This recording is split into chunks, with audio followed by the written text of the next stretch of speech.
अगर आप लोगों ने भी अपने घर पर लौकी के पौधे लगा रखे हैं लेकिन आपके लौकी के पौधे पर फल फूल नहीं आ रहे हैं, तो दोस्तों आप इस चीज़ का यूज करके आप अपने लौकी के पौधे पर ज़्यादा से ज़्यादा फल फूल प्राप्त कर सकते हैं। तो चलिए दोस्तों वीडियो को शुरू करते हैं, जान लेते हैं सभी चीज़ों के बारे में, किस प्रकार से किसे यूज करना है और साथ साथ में कौन से खाद और कौन से फर्टिलाइज़र यूज करना है, जिससे आपका भी लौकी का पौधा इसी प्रकार से फलों और फूलों से भरा रहे। तो जैसा कि दोस्तों और आप सामने देख सकते हैं, हमारे इस लौकी के पौधे पर काफ़ी ढेर सारे फल आए हुए हैं, जो कि आप सामने देख पा रहे होंगे। और दोस्तों इस लौकी के पौधे की जो ग्रोथ है वो काफ़ी फास्ट तरीके से चल रही है। इस ग्रोथ के साथ साथ लीव्स यानी पत्तियां निकल रही हैं, उन्हीं में से छोटे छोटे फल निकलना स्टार्ट हो रहे हैं। यदि दोस्तों इसी प्रकार से इस लौकी के पौधे पर फल आते रहे तो शायद फलों की अनगिनत संख्या हो जाएगी और दोस्तों हमें कभी भी बाज़ार से लौकियाँ खरीदने की ज़रूरत भी नहीं पड़ेगी। तो जैसा कि दोस्तों और आप सामने देख सकते हैं, इस लौकी के पौधे की काफ़ी फास्ट तरीके से ग्रोथ चल रही है, जो कि आप सामने देख पा रहे होंगे। और दोस्तों इसी प्रकार से इस लौकी के पौधे की चारों तरफ ग्रोथ निकल रही है। इस ग्रोथ के साथ साथ छोटे छोटे फल निकलना स्टार्ट हो रहे हैं।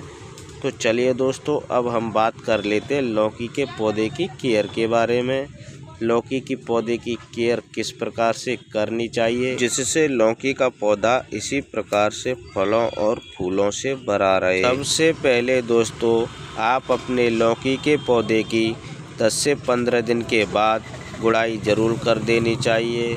गुड़ाई करने के साथ साथ वर्मी कंपोस्ट या गोबर की खाद का भी यूज कर देना चाहिए।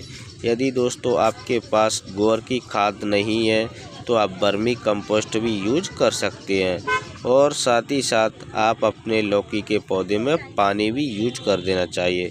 तो दोस्तों आप अपने लौकी के पौधे में पानी आपको उतना ही डालना है जिससे आपके लौकी के पौधे की जो सॉइल है उसमें नमी बनी रहे। यदि दोस्तों आप अपने लौकी के पौधे में ज़्यादा ओवर वाटरिंग कर देते हैं तो आपके लौकी के पौधे पर जो फल आए हुए हैं वह पीले पड़कर झड़ जाएंगे। तो दोस्तों आप अपने लौकी के पौधे में ज़्यादा ओवर वाटरिंग बिल्कुल भी नहीं करनी है। यदि दोस्तों आप ओवर वाटरिंग कर देते हैं तो आपके लौकी के पौधे पर जो फल आए हुए हैं वो पीले पड़कर झड़ जाएंगे। और दोस्तों गुड़ाई करने से होता क्या है कि जो आपके लौकी के पौधे की रूट्स हैं वह चारों तरफ फैलने लगती हैं और आपका लौकी का पौधा धीरे धीरे करके ग्रो करने लगता है। तो जैसा कि दोस्तों और आप सामने देख सकते हैं, इस लौकी के पौधे पर काफ़ी मात्रा में फल आए हुए हैं, जो कि आप सामने देख पा रहे होंगे।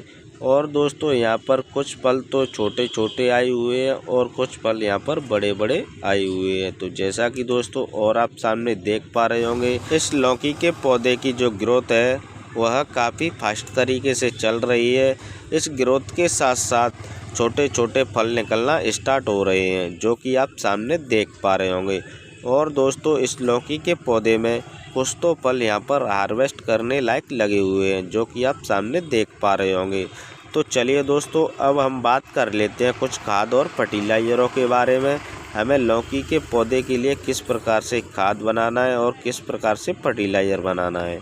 तो जैसा कि दोस्तों और आप सामने देख सकते हैं, अब हम आ चुके हैं लौकी के पौधे की रूट्सों की ओर, जो कि आप सामने देख पा रहे होंगे। तो चलिए दोस्तों जल्दी से मैं इस लौकी के पौधे की गुड़ाई करना शुरू कर देता हूं। तो जैसा कि दोस्तों और आप सामने देख सकते हैं, मैंने यहां पर इस लौकी के पौधे की गुड़ाई करना शुरू कर दिया है, जो कि आप सामने देख पा रहे होंगे। तो दोस्तों आप अपने लौकी के पौधे की गुड़ाई करते समय एक चीज़ का भी विशेष ध्यान रखना है, आपको ज़्यादा गहरी गुड़ाई बिल्कुल भी नहीं करनी है। यदि दोस्तों आप अपने लौकी के पौधे की ज़्यादा गहरी गुड़ाई कर देते हैं तो आपके लौकी के पौधे की रूट्स कट जाती हैं, तो आपका लौकी का पौधा धीरे धीरे करके सूखने लगेगा। तो दोस्तों आपको ज़्यादा गहरी गुड़ाई बिल्कुल भी नहीं करनी है। तो जैसा कि दोस्तों और आप सामने देख सकते हैं, मैंने यहाँ पर इस लौकी के पौधे की पूरी तरीके से गुड़ाई कर के रेडी कर दिया है। तो चलिए दोस्तों, अब हम बात कर लेते हैं कुछ फर्टिलाइज़र के बारे में। लौकी के पौधे के लिए फर्टिलाइज़र किस प्रकार से बनाना है। तो जैसा कि दोस्तों और आप सामने देख सकते हैं, मैंने यहाँ पर खाली बर्तन लिया हुआ है। इस खाली बर्तन के साथ साथ मैंने यहाँ पर चाय की पत्ती ली हुई है। चाय की पत्ती मैंने यहाँ पर बिल्कुल फ्रेश ली हुई है। इस चाय की पत्ती को मैंने 10 ग्राम के लगभग ली हुई है। तो चलिए दोस्तों, इस चाय की पत्ती को इस खाली बर्तन में डाल करके भी तैयार कर देता हूँ। तो चलिए दोस्तों, मैंने यहाँ पर इस चाय की पत्ती को भी डाल करके तैयार कर दिया है। तो चलिए दोस्तों, अब हम बात कर लेते हैं दूसरी चीज़ के बारे में। हमने दूसरी चीज़ कौन सी ली हुई है। मैंने यहाँ पर एक शैम्पू लिया हुआ है, जो कि आप सामने देख पा रहे होंगे। तो चलिए दोस्तों, इस शैम्पू को भी हाथ की सहायता से कट करके इस चाय की पत्ती में डाल करके भी तैयार कर देता हूँ। तो जैसा कि दोस्तों और आप सामने देख सकते हैं, मैंने यहाँ पर इस शैम्पू को इस चाय की पत्ती में डाल करके भी तैयार कर दिया है। तो चलिए दोस्तों, जल्दी से मैं इन दोनों चीज़ों में पानी भी डाल करके तैयार कर देता हूँ। तो जैसा कि दोस्तों और आप सामने देख सकते हैं, मैंने यहाँ पर इन दोनों चीज़ों में इस पानी को भी डाल करके भी तैयार कर दिया है, जो कि आप सामने देख पा रहे होंगे। तो जैसा कि दोस्तों और आप सामने देख सकते हैं, जो हमारा फर्टिलाइज़र था वो पूरी तरीके से बनकर रेडी हो चुका है। तो चलिए दोस्तों, जल्दी से मैं इस फर्टिलाइज़र को भी इस लौकी के पौधे में डाल करके भी तैयार कर देता हूँ।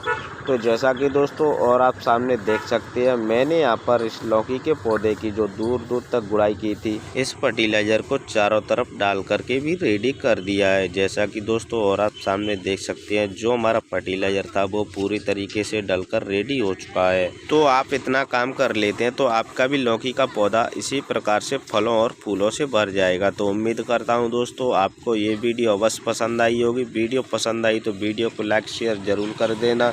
तो चलिए दोस्तों, फिर मिलते हैं किसी नए टॉपिक के साथ। तब तक के लिए थैंक यू।